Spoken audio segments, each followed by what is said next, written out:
This video is for educational and informational purposes only. Please do your own research before applying. ఆరోగ్య శాఖలో చేసే రకరకాల ఉద్యోగాల కోసం ఎలాంటి రాత పరీక్ష లేకుండా ఎంపిక చేసేందుకు అఫీషియల్గా నోటిఫికేషన్ అయితే వచ్చేసింది. ఈ ఉద్యోగాలకి మినిమం 10th క్లాస్ అర్హత ఉన్న male and female candidates apply చేసుకోవచ్చు. అండ్ మినిమం 18 నుంచి మ్యాక్సిమం 50 ఇయర్స్ ఏజ్ ఉన్న వాళ్ళ వరకు కూడా అప్లికేషన్స్ అయితే చేసుకోవచ్చు. అండ్ సెలెక్ట్ అయిన వారికి స్టార్టింగ్లోనే 32,000కి పైగా జీతం అయితే ఇస్తారు.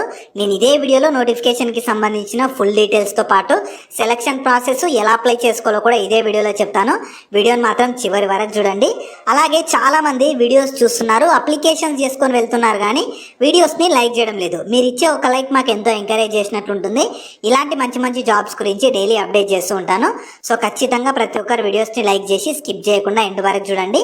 అలాగే మన ఛానల్కి వచ్చిన కొత్త వాళ్ళు ఎవరన్నా ఉంటే వీడియోస్ని లైక్ చేయడంతో పాటు ఛానల్ని సబ్స్క్రైబ్ చేసుకొని పక్కనే ఉన్న బెల్ సింబల్ని కూడా యాక్టివేట్ చేసి పెట్టుకుంటే నేను ఎప్పుడు కొత్త వీడియో అప్లోడ్ చేసినా మీకు నోటిఫికేషన్ ద్వారా అప్డేట్ అయితే వస్తుంది. నెక్స్ట్ డీటెయిల్స్లోకి వెళ్ళే కంటే ముందు ఎలాంటి ఎగ్జామ్ లేకుండా కేవలం సర్టిఫికేట్లతో ఎంపిక చేసేందుకు 3,979 ఉద్యోగాల కోసం రిక్రూట్మెంట్ చేసేందుకు నోటిఫికేషన్ వచ్చేసింది. వీటికి కూడా కేవలం 10th క్లాస్ అర్హత ఉంటే చాలు. Andhra Pradesh and Telangana male and female candidates అందరూ ఎలిజిబుల్ ఉంటారు. దీనికి సంబంధించి కూడా నేను డీటెయిల్ వీడియో చేశాను. ఆ వీడియో మన ఛానల్లో ఉంటుంది. అదే వీడియో లింక్ని పైన ఇక్కడ కార్డ్స్లో ఇస్తాను. ఇది కూడా డీటెయిల్గా చూసేసి ఇంట్రెస్ట్ అండ్ ఎలిజిబిలిటీ ఉన్న వాళ్ళు ఈ జాబ్స్కి కూడా అప్లికేషన్స్ అయితే చేసుకోండి. సో ఈ ఆపర్చునిటీ మీకు మన ఆంధ్రప్రదేశ్ గవర్నమెంట్ కింద పనిచేస్తున్న పిహెచ్సి ఇంకా యూపీహెచ్సి వాళ్ళైతే 2026 ఇయర్కి సంబంధించి రిక్రూట్మెంట్ చేసేందుకు అఫీషియల్గా నోటిఫికేషన్ రిలీజ్ చేశారు. మీరు కావాలనుకుంటే ఇన్ఫర్మేషన్ మొత్తం వీళ్ళ అఫీషియల్ వెబ్సైట్ నుంచే చూసుకోవచ్చు. ఈ వెబ్సైట్ని మీరు గూగుల్లో సెర్చ్ చేసుకుని వస్తుంది. ఇదే వెబ్సైట్ని నేను కింద డిస్క్రిప్షన్లో కామెంట్ సెక్షన్లో కూడా పిన్ చేస్తాను. మీరు అక్కడ నుంచైనా యాక్సెస్ చేసుకోవచ్చు. అలాగే కింద డిస్క్రిప్షన్లో కామెంట్ సెక్షన్లో మన Instagram, Telegram, WhatsApp channel links కూడా ఇస్తాను. మీరు వాటిని కూడా ఫాలో అవ్వండి. ఎందుకంటే నేను డైలీ ఇలాంటి గవర్నమెంట్ జాబ్స్ తో పాటు ప్రైవేట్ ఇంకా వర్క్ ఫ్రమ్ హోమ్ జాబ్స్ గురించి అప్డేట్ చేస్తూ ఉంటాను. మిస్ అవ్వద్దు అనుకుంటే మాత్రం ఫాలో అయితే అయిపోండి. సో ఫస్ట్ నోటిఫికేషన్ ఎవరో చూద్దాము. రిక్రూట్మెంట్ చేస్తున్న organisation district medical and health officer వాళ్ళైతే రిక్రూట్మెంట్ చేస్తున్నారు. చాలా డిఫరెంట్ టైప్స్ ఆఫ్ రోల్స్ ఉన్నవి అండ్ మీకు వేకెన్సీస్ కూడా ఉన్నవి. శాలరీ కూడా మీకు పోస్ట్ని బట్టి వేరీ అవుతూ ఉంటుంది. Selection process, application type, everything, important dates అన్నీ చెప్తాను. ఈ వీడియో మాత్రం చివరి వరకు స్కిప్ చేయకుండా చూడండి. నెక్స్ట్ మీకు ఎలిజిబిలిటీ క్వాలిఫికేషన్ మాత్రం ఈ ల్యాబ్ టెక్ ఫస్ట్ ఈ 10th క్లాస్ అర్హతతో అప్లై చేసుకునే ఉద్యోగాలు ఏవంటే FNO 1, శానిటరీ అటెండెంట్. ఈ 2 వేకెన్సీస్కి కేవలం మీరు 10th క్లాస్ పాస్ అయితే చాలు అప్లికేషన్ చేసుకోవచ్చు.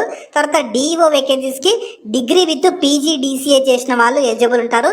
తర్వాత ఫార్మసిస్ట్ వేకెన్సీస్కి B ఫార్మసీ లేదా D ఫార్మసీ, అలాగే మీరు AP పారామెడికల్ కౌన్సిల్లో రిజిస్టర్ అయి ఉండాలి. తర్వాత ల్యాబ్ టెక్నీషియన్ వేకెన్సీస్కి SSCతో పాటు DMLT కానీ లేదా BSc MLT కానీ చేసి ఆంధ్రప్రదేశ్ పారామెడికల్ బోర్డులో రిజిస్టర్ చేసుకున్న వాళ్ళు ఎలిజిబుల్ అయితే ఉంటారు. సో మెయిన్గా ఏంటంటే 10th అర్హత వేసుకునే ఉద్యోగాలు ఉన్నవి, డిగ్రీతో వేసుకునేవి ఉన్నాయి, ఇంకా రకరకాల క్వాలిఫికేషన్స్ కూడా ఉన్నాయన్నమాట. ఒకవేళ ఈ వీడియో చూస్తున్న వాళ్ళకు ఈ క్వాలిఫికేషన్స్ లేకపోయినా సరే మీ ఫ్రెండ్స్ అండ్ ఫ్యామిలీ మెంబర్స్లో ఎవరికి క్వాలిఫికేషన్ వాళ్ళకి ఈ వీడియో షేర్ చేయండి, చాలా యూజ్ అయితే అవుతుంది. నెక్స్ట్ ఏజ్ లిమిట్స్ వచ్చేసి 31st డిసెంబర్ 2025 కల్లా ప్రతి ఒక్కరికి మినిమం 18 ఇయర్స్ ఏజ్ అయితే ఉండాలి. దాని తర్వాత మీకు కేటగిరీని బట్టి ఏజ్లో రిలాక్సేషన్ ఉంటుంది. OC వాళ్ళు 42 ఇయర్స్ ఉన్న అప్లై చేసుకోవచ్చు. SC ST BC వాళ్ళు 47 ఇయర్స్ ఉన్న అప్లై చేసుకోవచ్చు. ఫిజికల్లీ ఛాలెంజ్డ్ వాళ్ళైతే 50 ఇయర్స్ ఉన్న అప్లై చేసుకోవచ్చు. అండ్ ఎక్స్ సర్వీస్ వాళ్ళైతే 50 ఇయర్స్ ఉన్న అప్లై చేసుకోవచ్చు. ఇంకా మీకు కేటగిరీని బట్టి బార్న్ నాట్ బిఫోర్ అంటే ఖచ్చితంగా వీళ్ళు ఒక కట్ ఆఫ్ డేట్ కూడా ఇచ్చారు చూడండి. ఖచ్చితంగా ఎవరైతే 1 జనవరి 1998 తర్వాత పుట్టి ఉంటారో OC వాళ్ళు మాత్రమే ఎలిజిబుల్. తర్వాత SC ST BC వాళ్ళు 1 జనవరి 1979 తర్వాత పుట్టిన వాళ్ళు. ఫిజికల్లీ ఛాలెంజ్డ్ వాళ్ళకేమో 1976 ఉంటుంది.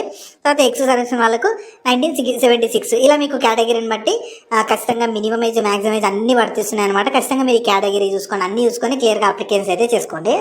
నెక్స్ట్ మీకు శాలరీ ఎలా ఉంటుందంటే పోస్ట్ని బట్టి శాలరీ వేరీ అవుతూ ఉంటుంది. FNO శానిటరీ అటెండెంట్ వేకెన్సీస్కి మినిమం 50,000 ఇస్తారు. DO వేకెన్సీస్కి 18,450, ఫార్మసిస్ట్ వేకెన్సీస్కి 23,339 శాలరీ. ల్యాబ్ టెక్నీషియన్ దానికేమో 23,393 ఉంటుంది. ల్యాబ్ టెక్నీషియన్ ఇన్ PHC వేకెన్సీస్కి 32,670 రూపీస్ శాలరీ ఉంటుంది. సో ఇలా మీకు పోస్ట్లను బట్టి కూడా శాలరీ అనేది వేరీ అవుతూ ఉంది. నెక్స్ట్ మీకు సెలక్షన్ ప్రాసెస్ ఎలా ఉంటుందంటే టోటల్ 100 మార్క్స్కి మెరిట్ లిస్ట్ తీస్తారు. అందులో 75% ఆఫ్ మార్క్స్ ఏమో మీ క్వాలిఫికేషన్ వచ్చిన మార్క్స్ని బేస్ చేసుకొని క్వాలిఫైయింగ్ ఎగ్జామ్ ఏదైతే ఉంటుందో అంటే 10th అర్హత ఉన్న జాబ్స్కి 10th మార్క్స్ని బేస్ చేసుకుని అలా మీకు 75% ఆఫ్ మార్క్స్ ఏమో క్వాలిఫికేషన్ నుంచి, తర్వాత సర్వీస్ వెయిటేజ్ని బట్టి ఇంకో 15 మార్క్స్ ఇస్తారు. దాని తర్వాత ఒక 10 మార్క్స్ ఏమో సీనియారిటీ వెయిటేజ్ ఉంటుంది. దాని తర్వాత అలా మీకు 25 మార్క్స్ ఏమో వీటికి 75 మార్క్స్ ఏమో క్వాలిఫికేషన్ వచ్చిన మార్క్స్ని బేస్ చేసుకొని మెరిట్ లిస్ట్ తీస్తారు. ఎలాంటి ఎగ్జామ్ ఇంటర్వ్యూ ఏమీ ఉండదు కాబట్టి ఎవ్వరు కూడా అవకాశాన్ని, క్వాలిఫికేషన్ ఉంటే మాత్రం ఎవరు కూడా అవకాశాన్ని అయితే వదులుకోకండి. నెక్స్ట్ ఇంపార్టెంట్ డేట్స్ వచ్చేసి 22 జనవరి 2026 రోజు నోటీస్ రిలీజ్ చేశారు. మీకు అప్లై చేసుకోవడానికి లాస్ట్ డేట్ 2 ఫిబ్రవరి 2026 ఉంటుంది. ఈ డేట్ వరకు మీరు అప్లికేషన్స్ అయితే చేసుకోవాలి. ఇంకా చాలా టైం ఉంది కాబట్టి మీకు అప్లికేషన్ కూడా ఆఫ్లైన్లో ఉంటుంది, చెప్తాను. సో చూసిన వెంటనే ఇంట్రెస్ట్ అండ్ ఎలిజిబిలిటీ ఉంటే అప్లికేషన్స్ అయితే పెట్టేసేయండి. నెక్స్ట్ అప్లికేషన్ ఫీ కూడా ఛార్జ్ చేస్తున్నారు. SC ST physically handicapped ex service men వాళ్ళకు 500 ఉంటుంది, మిగతా వాళ్ళకి 800 ఉంటుంది. సో ఇది అఫీషియల్గా మీకు డిఎం ఇంకా హెచ్ఓ గుంటూరు వాళ్ళు అయితే ఛార్జ్ చేస్తున్నారు కాబట్టి మీరు బయట ఎక్కడ చేయాల్సిన అవసరం లేదు. వాళ్ళే ఒక ఈ ప్రాసెస్ ఇచ్చారు, దాంతో మాత్రమే చేయాలి, గుర్తుపెట్టుకోండి. సో మీకు అప్లికేషన్ ప్రాసెస్ నేను చెప్తాను. ఫస్ట్ ఏంటంటే మీరు ఒక అప్లికేషన్ ఫామ్ ఉంటుంది, మీరు కావాలనుకుంటే వీళ్ళ అఫీషియల్ వెబ్సైట్ నుంచి, వీళ్ళ అఫీషియల్ వెబ్సైట్లో నోటిఫికేషన్ పీడిఎఫ్స్ ఉంటాయి, దానిలో అప్లికేషన్ ఫామ్స్ ఉంటాయి, అక్కడ నుంచి డౌన్లోడ్ చేసుకోవచ్చు. డైరెక్ట్ అప్లికేషన్ ఫామ్స్ ఉన్న పీడిఎఫ్స్ లింక్స్ నేను కింద డిస్క్రిప్షన్లో కామెంట్ సెక్షన్లో ఇస్తాను, మీరు వాటి నుంచి కూడా డౌన్లోడ్ చేసుకోవచ్చు. యాక్చువల్లీ మీకు 2 నోటిఫికేషన్స్ ఉన్నాయన్నమాట. మీరు రావాలంటే 2 ఏ దానికి ఎలిజిబుల్ ఉంటే దానికి మీరు అప్లై చేసుకోవచ్చు.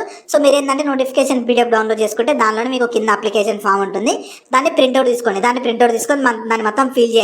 దాన్ని ఫిల్ చేసి వాళ్ళు కొన్ని సర్టిఫికేట్స్ కూడా చెప్పారు, అవి కూడా ఒక సెట్ ఆఫ్ జిరాక్స్ రెడీ చేసుకొని ప్రతి దానిపైన మీరు సైన్ చేసి అప్లికేషన్ ఫామ్తో పాటు మీరు డైరెక్ట్ ఈ సబ్మిట్ అని ఇక్కడ ఇచ్చిన వీళ్ళ అడ్రస్కి ఈ డిఎం అండ్ హెచ్ఓ ఆఫీస్ గుంటూరుకి వెళ్ళి సబ్మిట్ చేయొచ్చు, లేదా మీరు వయా రిజిస్టర్డ్ పోస్ట్ ద్వారా ఈ అడ్రస్కి పంపించినా సరిపోతుంది.